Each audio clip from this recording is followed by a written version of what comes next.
What's up everyone, welcome back. Now in this video we're going to be looking at JWT Authentication.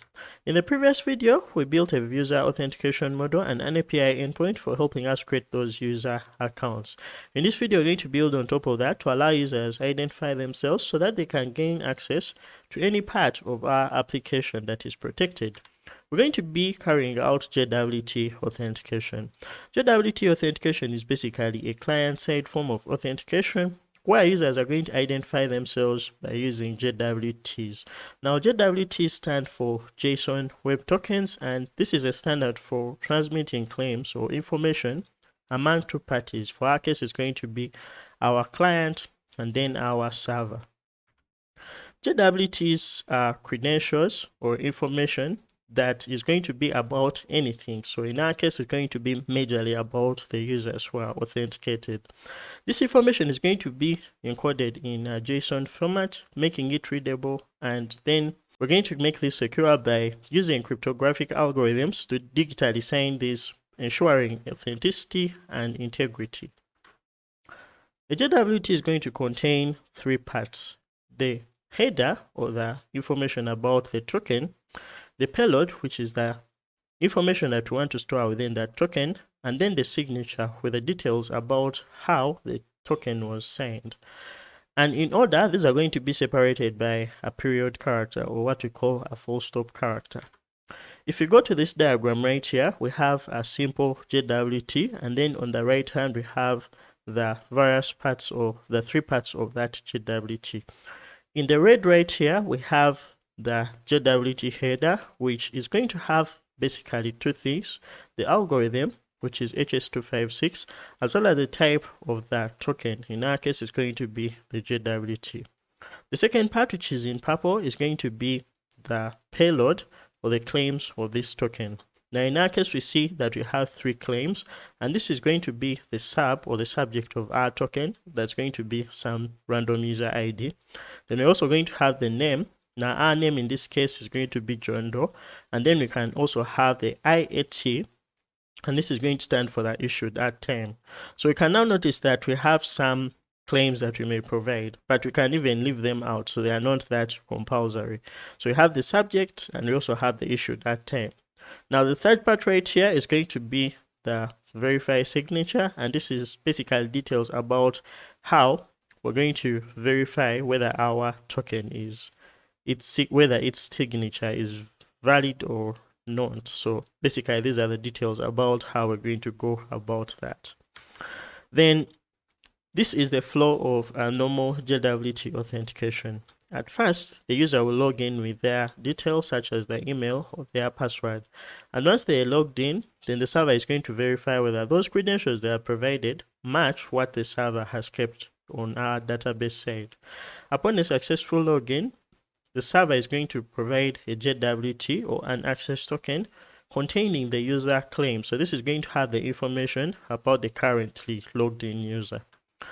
For any future requests, the client is going to always send this JWT in its HTTP header so that they can be authorized to access these specific protected endpoints. Once the server gets that token, it's going to verify the token's signature and the payload to ensure that that token is valid and is of that specific user. And once the token is valid, then the server is going to process the request. Otherwise, it's going to reject the request depending on whether this token is valid or not. So using JWTs comes with some benefits, and these are some of them. So the first one is they are compact, and therefore we can send them via any way. So we can send them via our URL through path and query parameters. We can also use request body, or we can send them via post request using our request body. We can also provide these as headers to our requests, just like we're going to be using in this video.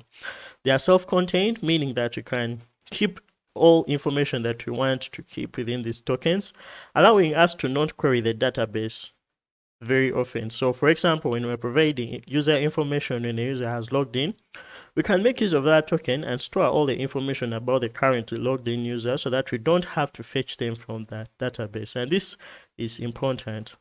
They are secure in a way that we use cryptographic algorithms, and these crypto algorithms are going to allow us to ensure that these are going to be confidential and only accessed by the parties that will be in need of them.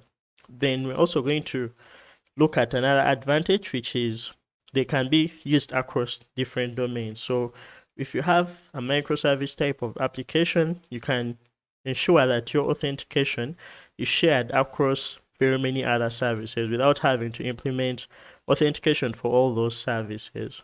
So I hope you've understood what JWTs are, and let's get right into the video. So the first thing we're going to do is to head over to our code. I'm going to go within our VS Code and I'm going to open up a new terminal.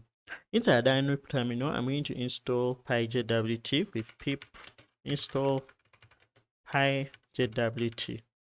And this will go ahead and install PyJWT. Once PyJWT has been installed, we're going to head over to our utils.py file that we created in the previous video. And then we're going to create two functions. So the first function is going to be one to help us encode our tokens. So we shall just simply create access token. So this is one for creating our access tokens. And this will take in whatever user data that we're going to require to create the token. So this is going to be a dictionary. And then we're also going to pass in the expiry of the tokens. So this is going to be a time delta object, and therefore we shall have to import time delta. So I'll go at the top right here, and all I have to say is from datetime, we are going to go ahead and import our time delta class, and then we shall also import our datetime class. Once we've imported that, then we're simply going to go ahead and create our tokens. So for us to create our tokens, we shall have to import PyJWT. I'll come right here at the top, and then I say import JWT. Once we've imported JWT, then we are simply going to create our tokens. Our token is going to be equal to JWT.encode. And inside here is where we shall provide the arguments that are needed to create an access token. Now, the first one is going to be our payload, and the payload is going to be the data that we want to encode as a JSON object within our token. Now, I'll create this as an empty dictionary for now. So I'll say payload is going to be an empty dictionary. And once we've been able to do that, then we shall just pass in our payload. Another thing we shall need is going to be the key. So the key is going to be the secret key that PyJWT will use to sign our token. So we're going to set this up within our environment variables. So I'll search for my.env, and inside there is where I'm going to add the JWT secret key. So this is going to be something that's going to be secret, something that you don't want to expose. So to generate a random string, I'm just simply going to be using the Python secrets module, as it's going to allow me to create something that cannot be easily memorized. So I'll just come right here and say Python 3.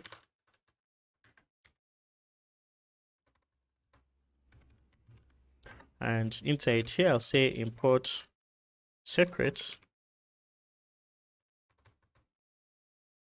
And I'll call a specific method or function that's going to be the token hex function to create a random hexadecimal string of a certain number of bytes. Now this is going to be our JWT secret.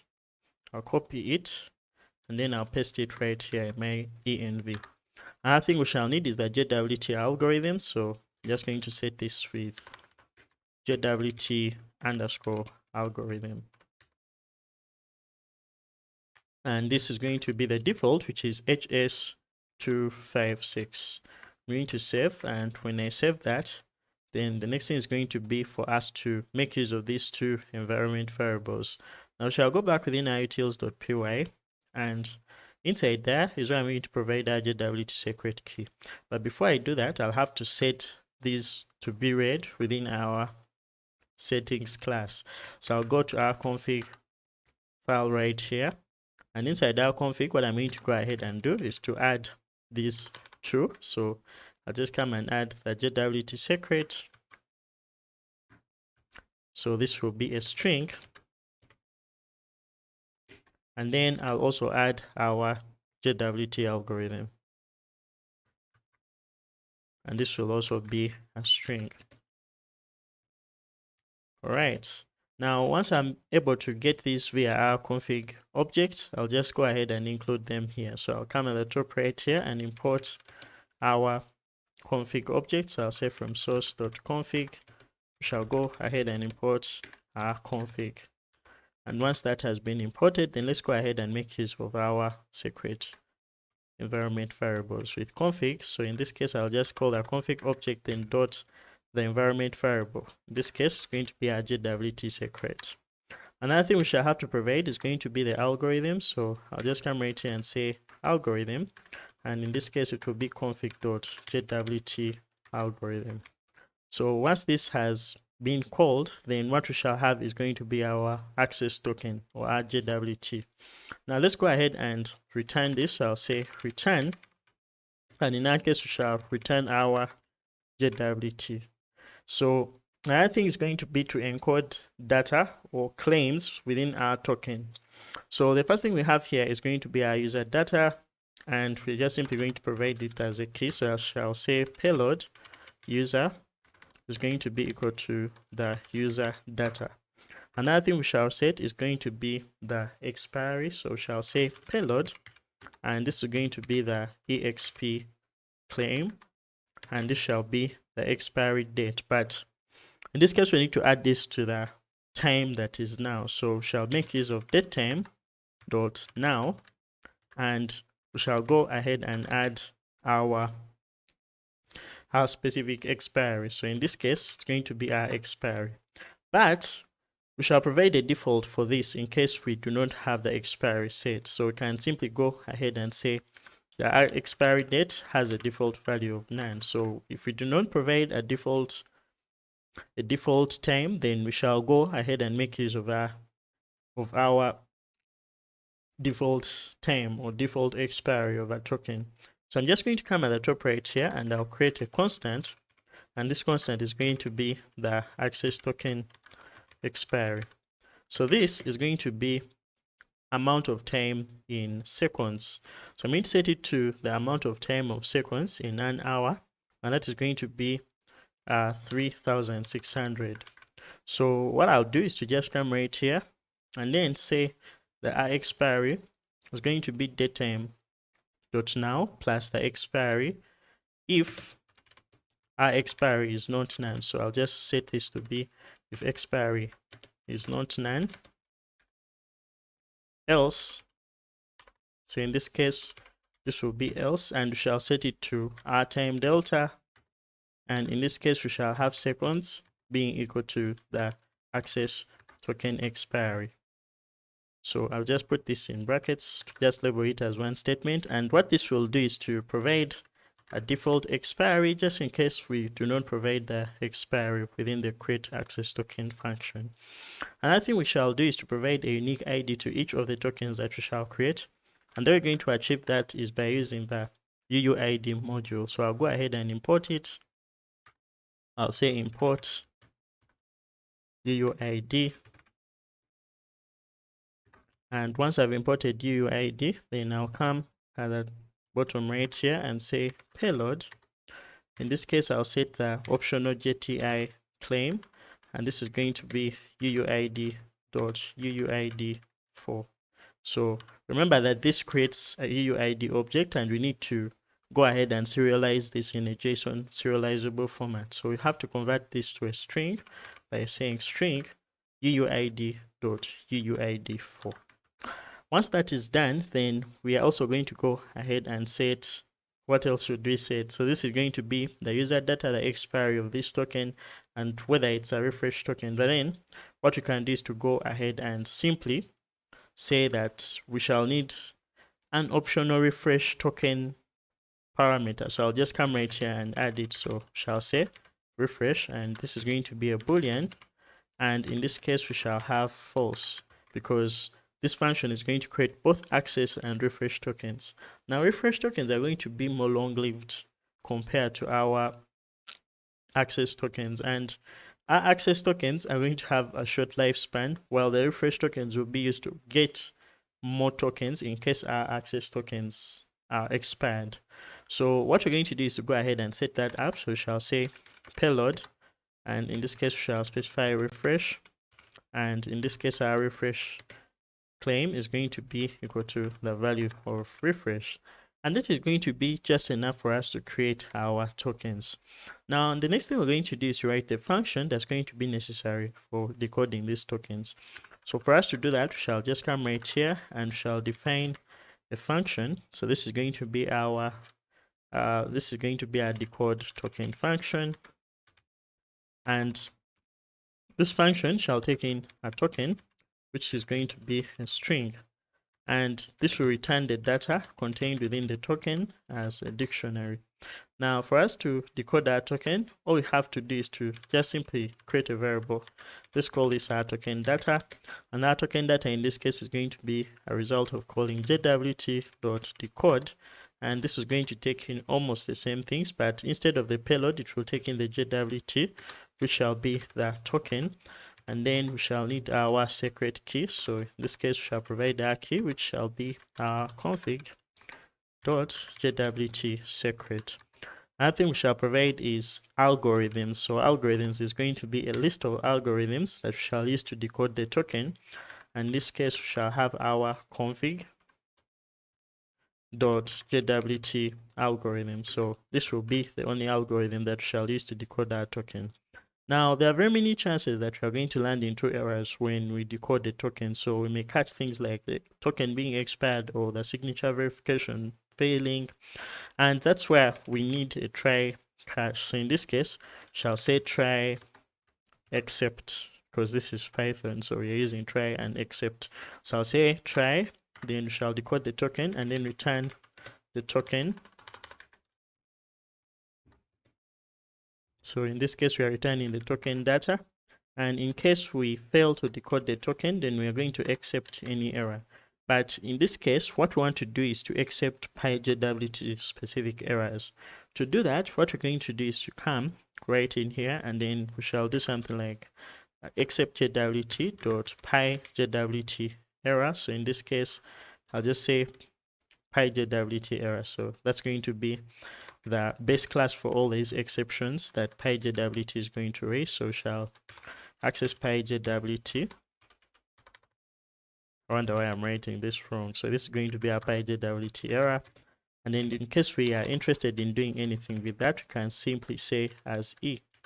So what I'll do is to go ahead and raise an exception, or what we can do is to simply go ahead and log it. So I'll import logging. And once I've imported logging, then what we shall do in this case is simply go ahead and log that exception. So I'll say logging.exception, and in this case we shall log our error.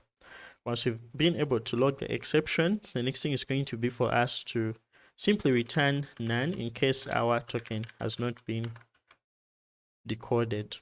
And that's it for creating the functions for encoding and decoding our tokens. Now the next thing we're going to do is to make use of these functions so that we can be able to log in a user and provide for them both access and refresh token.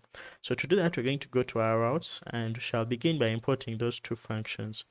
So we're going to go ahead and say from .utils, we're going to go ahead and import our create access token function, and then we shall import our decode token function. So once we've been able to import this, then the next thing we're going to do is to go ahead and create the route or the path that's going to be necessary for us to log in. So to log in, what we shall do is to get user details, check if these user details match what we have in the database, and then provide the access and the refresh token. And in case we do not match those, then we shall throw an exception showing the user that they have invalid credentials. So let's go ahead and do that. We shall begin by saying @authRouter.post, since we're going to be making a post request, and our path in this case is going to be our /login. So once we've done that, we're going to define our handler for this as login users, and this is going to take in the user login data. So we shall pass this for now. So we're going to go ahead and create a schema for the information that shall be needed when a user is logging in. So we're going to go to schemas.py inside our auth, and there is where we're going to go ahead and create our model or our pydantic model for logging in a user. So we shall say user login model. And this is also going to be a pedantic based model. So I've written this badly. So I have to go ahead and define the fields that we need. So we're going to need both our email as well as our passwords. So I'll go ahead and provide them right here. Once this is done, then we're going to go ahead and import this. So I'll just come at the top right here where I imported our user create model as well as our user model. And that I'll do is to go ahead and import our user login model. For us to make use of that user login model class, we shall have to inject it within our handler as a parameter. So in this case, this is going to be the, you can call it the login data or the user login data, whatever you prefer. And this shall be of type user login model. Once this is done, then we're simply going to go ahead and access those details. So we shall say email, and our email is going to be the login data dot email, and we shall also have our password. So our password in this case is going to be the password from our login data. So shall just access that as login data dot password. And the first thing we shall do is to make use of our user service object we created to check if that user exists. So to do that, we shall just come right here and say user is going to be equal to await user service dot, in this case we shall call a get user by email function. So this will take in the email of that user as well as the session. So we shall provide our email right here, but we need to get the session object, so we have to go ahead and use dependency injection just like we did for the previous video. I'll come right here and inject it within this path handler. And once we've been able to do that, then we're going to simply go ahead and provide our session right here. And once our session has been provided, now we can have access to our user object. So the first thing we're going to do is to check if this user exists. So we shall say if user is not none, then in this case we shall go ahead and check if their password or the password they are provided matches the hash that we have within our database. So we created a function within our utilities, and that is going to be our verify password. So this verify password function takes in the provided password and then checks whether it matches the one password hash that we have in our database, and returns true or false depending on whether it matches or not. So in this case, what we shall do is to create a boolean. So we shall create a boolean called password valid, and in this case we are going to go ahead and call that function. So we shall say verify password, and this will take in our password. So it will also take in the hash of the user from the database. So we shall say user dot password hash, and once that has been done, then we're going to use that as what to check if the user actually exists and their password is correct. So we shall say if password valid, then we shall create both the access and the refresh token for this user. So to create the access token, we shall say that our access token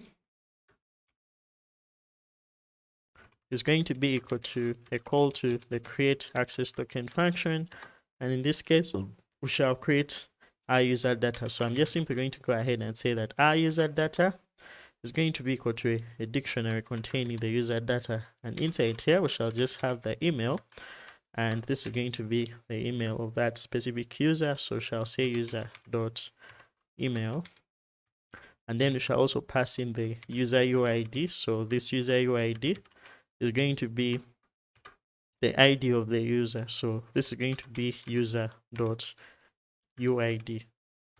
But remember, this user.uid is being stored as a UID, and therefore we have to stringify it. So I'll say string, and in this case we shall provide our user ID.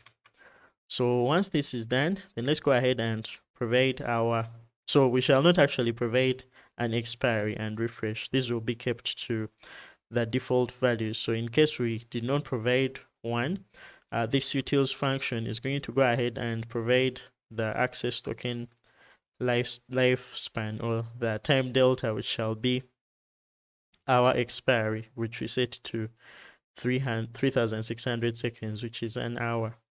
So I'll go back to our route right here, and then we're going to create the refresh token. So I'll say that our refresh token So it's going to be our refresh token, and the refresh token shall also be the same, but in this case what we're going to have is something with the expiry, and that expiry will also be longer than what we have for the access token. So it's going to have the same details, but in this case we shall go ahead and provide refresh as true. So shall say refresh is going to be true, and then we shall also provide our expiry. So our expiry shall be something longer. So in this case we can provide this as a time delta. So I'll go at the top right here and import the time delta class. So I'll say from date time we shall import time delta, and once you import a time delta, now what we're going to provide here is going to be time delta, and in this case shall provide days being equal to true. So you can also go ahead and set that up, or we can actually just come right here and say refresh. So this can be our refresh token expiry, and this will be equal to 2, and then you can go ahead and set this up to be 2 days. So I'll just come right here and say refresh token expiry. So once these have been done, then what we're going to do is to return a JSON response showing the user that they've successfully logged in. And the way we're going to do that is by making use of the response JSON response class from FastAPI. So we're going to go ahead and import it by saying from FastAPI dot responses, or sorry for this is going to be dot responses. We're going to go ahead and import the JSON response. So shall just come right here and then say return our JSON response, and then this is going to contain the content. So our content is going to be a dictionary, and this dictionary shall have a message. So this message shall be login successful, and then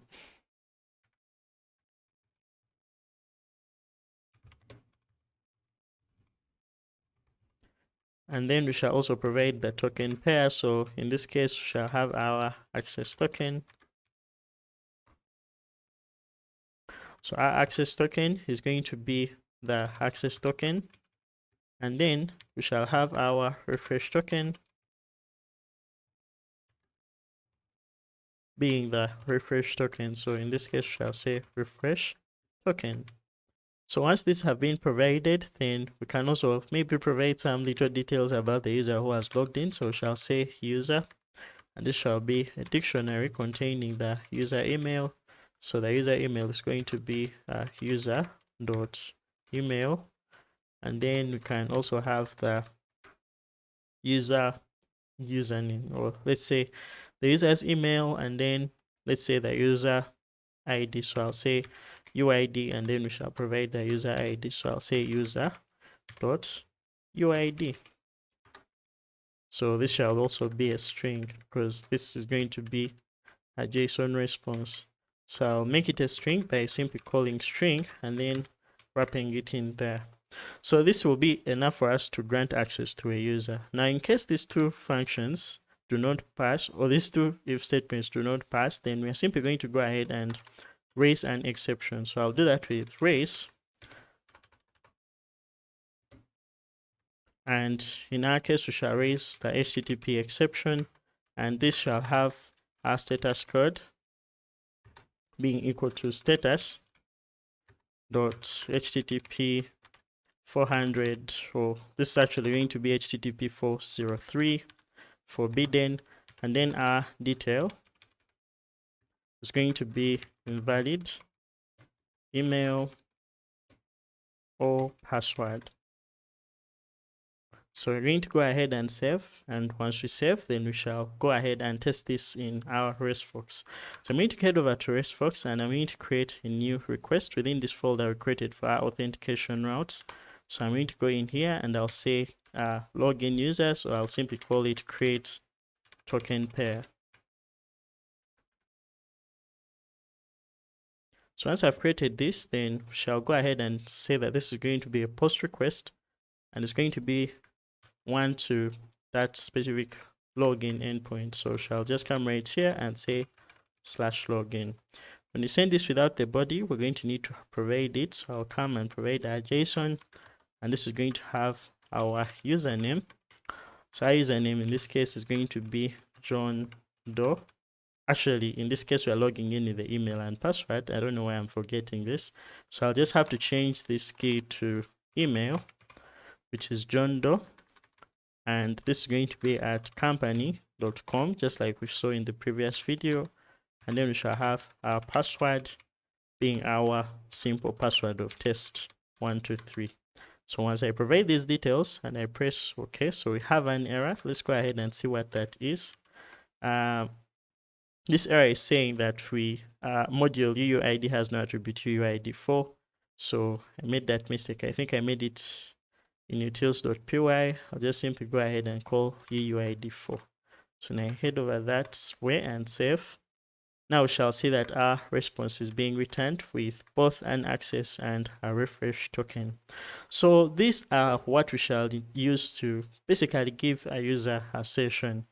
I hope you've enjoyed this video, and I'll see you in the next video. We're going to go ahead and build on top of this to allow access to endpoints only when users provide their access token.